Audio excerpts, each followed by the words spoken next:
We are in Escondido, California, at exit 32, right, that's the 78. And this is a incomplete guardrail install. You can see this equipment over here is for the remainder of this install. But right now it's incomplete and it's not functional. Now, this is how you protect either a damaged guardrail or incomplete guardrail. This truck here is what's referred to as a truck-mounted attenuator. They've got it parked here, and this truck has been parked here in front of this incomplete guardrail for about 3 weeks. There's no driver in it, it's just parked here.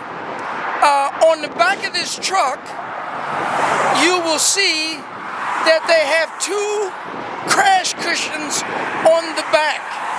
Now these crash cushions are designed so if someone comes along and runs off the road and gets ready to hit that uninstalled guardrail, they'll hit this instead.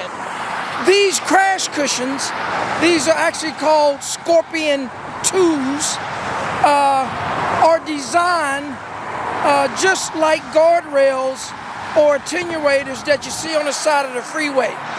They will stop the impact of the vehicle, as well as save the driver's life, as well as if there was a driver in the truck, it would protect them and any workers that are in the area.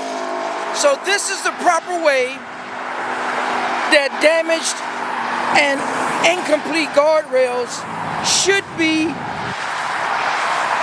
shielded from the public. And so I don't know who this contractor